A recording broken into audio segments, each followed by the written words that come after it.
Picture an ordinary road on the coast of Japan. 2 lanes, a line down the middle, the sea sitting flat and gray off to one side. No guard booth, no control room, no wall, just level ground and the water beyond it. Then the sirens start. Out past the water, something doesn't look right. The horizon itself seems to be moving. Then, just as the first of it reaches the shore, the ground itself begins to rise. A slab that moments ago looked like part of the road tilts up, swings upright, and locks into place. Where there was only asphalt seconds earlier, there's now a seawall sealing the coastline. No motor starts. No switch is flipped. No one runs to it. No operator, no button, nobody was standing there at all. The only thing that lifted that wall was the tsunami itself. It sounds like science fiction, but it's real. And today, versions of this system are already protecting around 100 locations along Japan's coastline. But here's the part most people never hear. This machine exists because someone once had to do its job, and that job belonged to ordinary people. In 2011, doing that job cost dozens of them their lives. If you enjoy stories about the quiet engineering that's reshaping how we live with nature, consider subscribing, because to understand why Japan now trusts its coastline to a machine with no operator, no electricity, and no one making the call, you first have to understand the people who used to stand there instead. And that story begins much earlier than you'd think. To understand that machine, you have to go back to when the wall wasn't a machine at all. It was a person. Japan lives with the sea pressed right up against its front door. Along the Tohoku coast alone, there are around 1,450 floodgates and seawall gates. They leave space for roads, rivers, and harbors to connect with the sea. On an ordinary day, they stay open. That's the point. A town needs to live with the water, not behind a locked door. But a tsunami changes everything in minutes. For generations, when the warning came, those gates had to be closed. By hand, by another human being. Think about what that actually meant. The siren sounds, every instinct you have, every rule you've ever been taught screams the same word: run, inland, uphill, away. And your whole town is doing exactly that, moving away from the water as fast as their legs will carry them. Now picture the one person moving the other way, because someone always had to. Someone had to drive toward the shoreline, toward the danger everyone else was escaping, and crank those heavy gates shut before the wave arrived. If they closed the gate, the town behind it had a chance. If they didn't, the sea poured straight in. For those few minutes, it became the most important job in town, the most dangerous place anyone could stand. For decades, nobody questioned. It was the cost of living by the sea. Someone always stepped forward. And then came March 2011. When the water finally pulled back from Japan's northeast coast, the country began to count what it had lost. Nearly 20,000 people had lost their lives. Among them were volunteer firefighters, the people who had gone to close the gates. Of the 253 who were killed or went missing across the 3 hardest hit prefectures, at least 72 had been sent to do one thing: close the gates. 72 people who ran toward the water so their neighbors wouldn't have to never came back. That tragedy forced Japan to ask a harder question. If the people closing the gates are the ones dying, how do you protect the town without asking anyone to stand there at all? And that question has an obvious answer. So obvious you're probably already thinking about it. Just automate the gates. Put a motor on each one, connect them to a control room safely inland, and let someone close the coastline with the push of a button. No one has to run toward the wave. Problem solved, or so it seemed. Japan thought so too. They built exactly that: motorized gates, remote controls, the works. On paper, it was the perfect solution. But tsunamis don't happen on paper. They happen in the worst possible conditions. And that's exactly where the idea fell apart. Here's the catch: a tsunami never arrives alone. It begins with something else: a massive earthquake beneath the ocean floor. First comes the earthquake, then minutes later comes the wave. Now think about what happens next. The ground shakes violently for minutes. In an earthquake that powerful, what's one of the first systems to fail?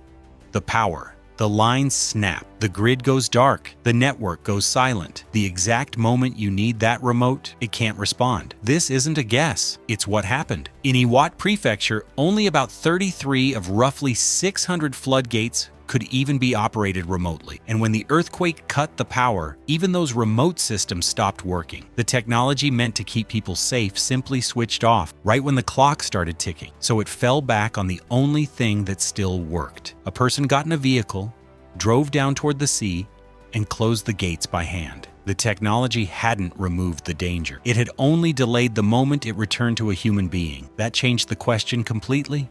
The challenge was never really build a gate that closes itself. It was something much harder.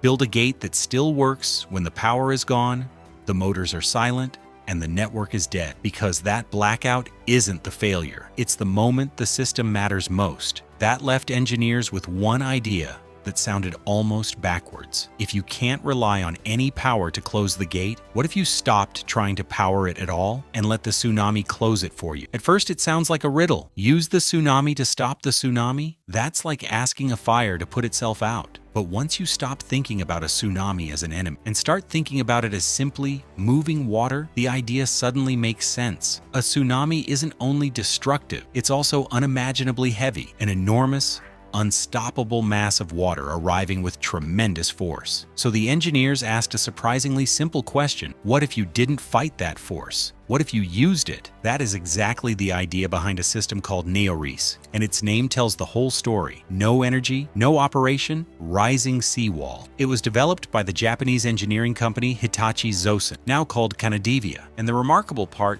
isn't how complicated it is.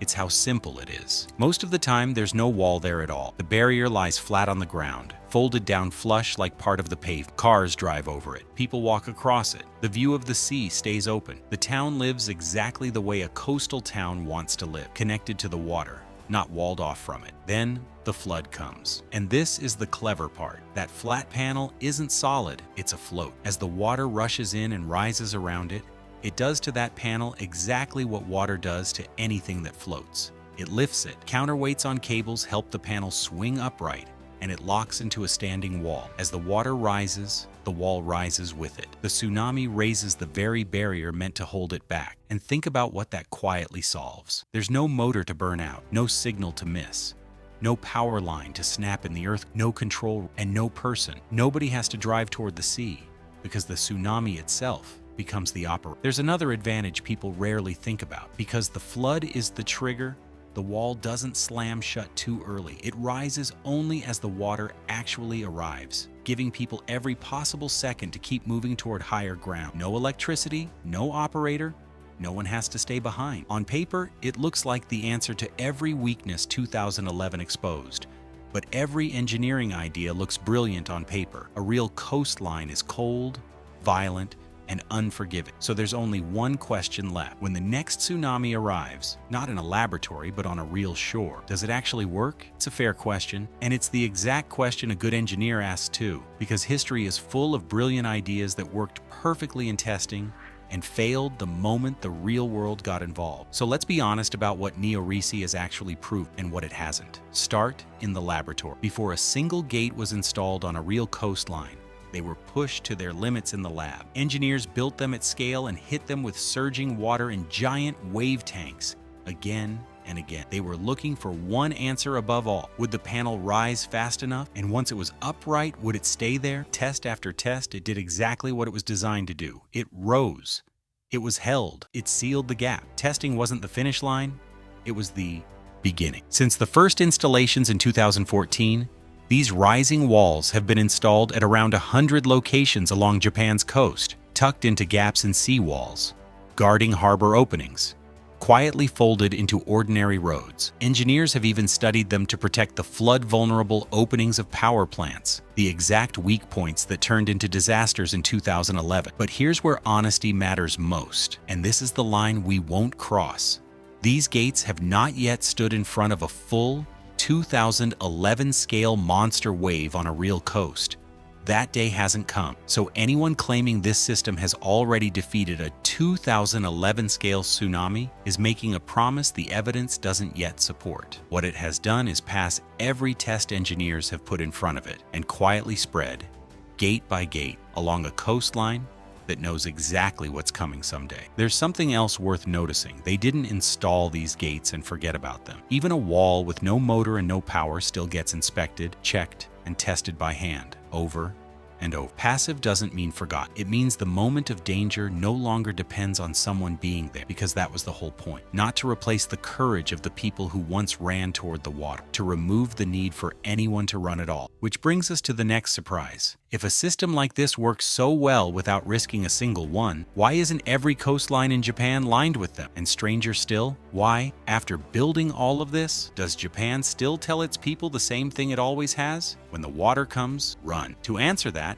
we have to talk about the walls Japan has already built, the big ones, the ones that were supposed to be enough. Start with the two catches nobody likes to mention. A rising gate like Neorizi is brilliant, but it guards a gap, a road, a harbor mouth, an opening. It doesn't wrap an entire coastline, and every stretch of coast is its own puzzle, with its own depth, its own shape, its own price. Protecting every kilometer of coastline this way would cost a fortune and take decades. So for now, they fill the gaps. They are not a magic fence around a whole country, but here's the harder truth, the one 2011 carved into Japan's memory. Even the mightiest walls don't stop a great tsunami. Consider Kamaishi. To guard its bay, Japan built the deepest breakwater on Earth, a barrier reaching 63 meters down, 3 decades in the making, around $1.6 billion. So record-breaking, it earned a place in the Guinness World Records. At the time, it was one of the most ambitious tsunami defenses ever built. The 2011 wave broke, much of it failed under the force of the first wave, and more than 1,000 people died in the city behind it. Some of them, tragically, had fled into that city, believing the Great Wall made it safe. That is the cruelest thing a wall can do. A wall doesn't just fail physically, it can quietly convince people not to run, and that false confidence can cost more lives than no wall at all. And yet, honesty cuts both ways. Even shattered, that breakwater still did something. Studies later found it cut the wave's force by roughly 40% and bought the people behind it about 6 extra minutes. 6 minutes doesn't sound like much. In a tsunami, 6 minutes is the distance between the shore and higher ground. That, it turns out, is the real job of a wall. Not to defeat the ocean, but to slow it just long enough for people to get away. Japan absorbed that lesson at an enormous scale. After 2011, Japan began building what critics call the Great Wall of Japan, a chain of concrete running some 400 kilometers, up to 15.5 meters tall, costing well over $10 billion. And even its own designers admit the goal was never to stop the next wave, only to buy time. Some locals call it the wall of a jail, saying it cuts them off from the sea their towns were built around. And perhaps the most sobering number is this. In 2011, nearly 90% of the region's seawalls were overtopped or simply failed. So the walls crumbled. The greatest breakwater on Earth crumbled. Even the newest one is only built to buy minutes. So if concrete can't stop the wave, and the mightiest barrier ever built couldn't either, then what exactly did Japan actually accomplish? Here's the answer, and it's not the one you'd expect. Japan never built a wall that defeated the ocean, because no such wall exists. What Japan actually changed wasn't concrete at all. It was something quieter and far more human. It changed who has to be there when the water comes. Go back to where this started. For generations, the last line of defense wasn't a wall. It was a person, someone who had to run toward the sea and close the gates by hand while their whole town fled the other way. That was the real weak point, not the concrete. The human being standing in front of it. So Japan set out to delete that job, not the courage, the need for it. That's what a self-rising gate really is. Every one of those hidden panels marks a place where one day, nobody will have to make that drive again. The water lifts the wall itself. No one gets in a truck. No one drives toward the wave. No one has to choose between their own life and everyone else's. The most dangerous job on the coast simply stops existing. Now think back to 2011, to the 253 volunteer firefighters who never came home, and to the 72 of them who died doing one thing, closing the gates so everyone behind them might live. That number is why this technology exists.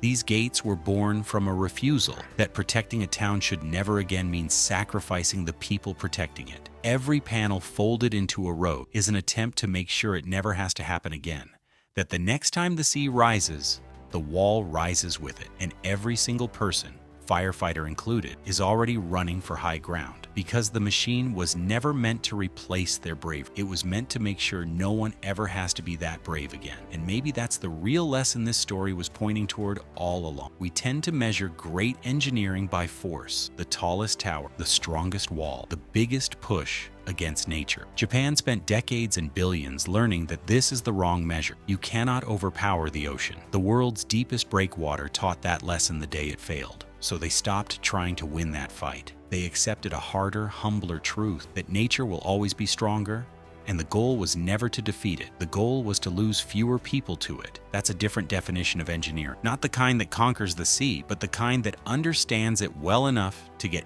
everyone out of its way in time. Because in the end, the best wall isn't the tallest one. It isn't the strongest, or the most expensive, or the one that finally beats the wave. The best wall is the one that lets everyone run.